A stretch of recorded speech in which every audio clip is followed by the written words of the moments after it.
Bonjour, je m'appelle Benjamin Lubzinski, je suis psychothérapeute et coach et aujourd'hui je vais vous parler d'un sujet qui nous concernera tous à un moment donné dans notre vie puisqu'il s'agit du traitement de la douleur. La douleur est une chose complexe. Bien sûr, une blessure peut faire mal, les somatisations, le stress peuvent créer des douleurs objectives, mais quelle que soit la problématique de douleur, le stress, l'inquiétude surajoutent à la douleur. Et maintenant, les traitements de la douleur incorporent toujours un pan psychologique. C'est-à-dire qu'on ne va pas utiliser des antalgiques, des antidouleurs uniquement, mais plein d'autres techniques qui vont apprendre aux gens à mieux maîtriser la douleur, voire carrément à s'en débarrasser.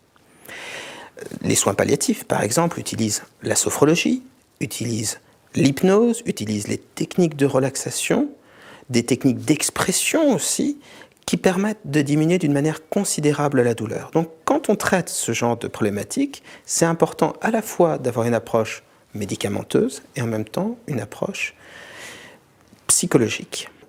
Une expérience a été réalisée récemment qui est très intéressante puisqu'on a radiographié le cerveau de personnes en transe, c'est-à-dire pratiquant l'hypnose. Et on a observé que les centres de la douleur au niveau du cerveau voyaient leur intensité divisée par 2. C'est bien la preuve médicale de l'efficacité d'outils psychologiques. Maintenant, il est évident que si l'hypnose marche, la méditation, la sophrologie, la relaxation sont aussi très efficaces. Mais en tout cas, c'est la preuve médicale de l'efficacité de l'hypnose. Et donc, sans même parler du travail spécifique qu'on peut faire avec cet outil, simplement l'apprentissage de la transe, l'apprentissage de l'auto-hypnose permet de diminuer d'une manière importante la douleur. Ensuite, il y a plein d'autres exercices qui fonctionnent. Plus on est calme, moins on ressent la douleur. On peut apprendre à se divertir de la douleur, c'est-à-dire focaliser son attention sur autre chose que sur le centre de la douleur.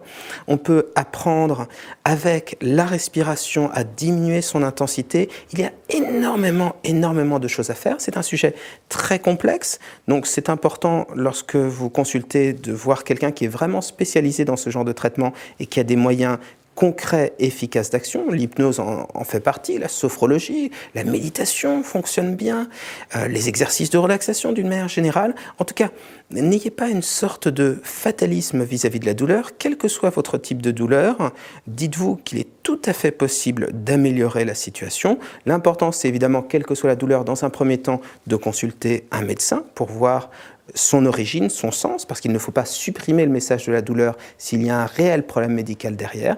Et une fois qu'on sait d'où vient la douleur, eh bien la traiter avec les médicaments, mais pas uniquement, puisque d'autres techniques purement psychologiques sont aussi très efficaces. Et toutes les dernières études montrent que la psychologie et les différents outils ont un mode d'action finalement assez similaire aux antalgiques.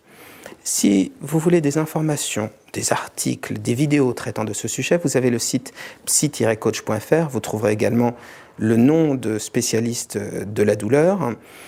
Vous pourrez également trouver sur ce site des exercices de relaxation, des séances d'hypnose qui diminueront déjà une partie de la perception de votre douleur. Et puis si vous souhaitez nous consulter, un numéro de téléphone, le 01 42 26 40 27.